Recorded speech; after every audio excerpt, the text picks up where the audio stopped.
Hello everyone, সবাইকে happy new year. নতুন বছরে অনেক অনেক শুভেচ্ছা ও ভালোবাসা রইল আমার পক্ষ থেকে।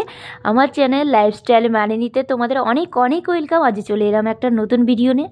তো ভিডিও শুরুতে তোমরা যেটা দেখলে, তো বলে দিই ওটা কি। ওটা হচ্ছে চালের গুঁড়ো আর ময়দার কিন্তু একটা ডো বানিয়ে নেওয়া হয়েছে। তো ভাবছো তো কেন? দেখো, প্রথমত শীতকাল, তারপর কিন্তু নতুন বছর, আর আমরা বাঙালি, পিঠে তো আমাদের হতেই হবে শীতকালে। তো এই দেখো, আমি আর মা কিন্তু বলতে পারো এক প্রকার কোমর বেঁধে নেমেই পড়েছি দুপুরে খাওয়া দাওয়ার পর পিঠে বানানোর জন্য। তো ভাবছো তো এইভাবে কী পিঠে বানাচ্ছি? তো চলো দেখো, এই যে এই পিঠেটা আজ আমাদের বাড়িতে বানানো হচ্ছে।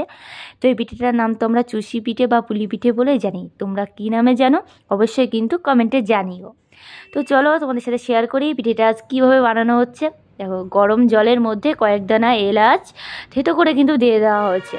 দেখো, স্বাদের সাথে সাথে গন্ধটাও যে একটু সুন্দর হতেই হবে। তারপর ওপর থেকে চিনি দেওয়া হয়েছে, কারণ চিনির শিরা বানানো হবে।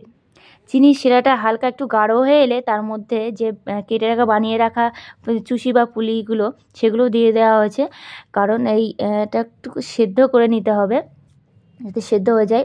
অপর দিকে এই যে দুধটাও জাল দিয়ে নেওয়া হচ্ছে, এটা পিঠের মধ্যেই যাবে আর কি। তো এই যে চিনি শিরার মধ্যে এই যে পিঠেটা সেদ্ধ হয়ে এসছে, তারপর কিন্তু ওপর থেকে দুধটা, যে গরম দুধটা ফোটানো হয়েছিল সেটাও দিয়ে দেওয়া হলো। এটাকেও কিছুক্ষণ ফুটতে দেওয়া হলো। ফুটতে ফুটতে এটা কিন্তু একদম রেডি হয়ে গেছে। তো বন্ধুরা, পিঠে কিন্তু একদম রেডি হয়ে গেছে, আর আমার হাতেও কিন্তু চলে এসছে, কারণ এটা আমি এখন টেস্ট করব। তো চলো টেস্ট করে তারপর তোমাদেরকে বলছি কেমন হয়েছে খেতে। খুব গরম এখনো।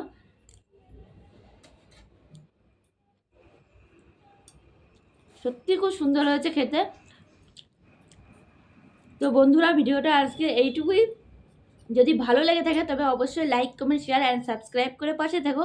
দেখা হচ্ছে নেক্সট ভিডিওতে।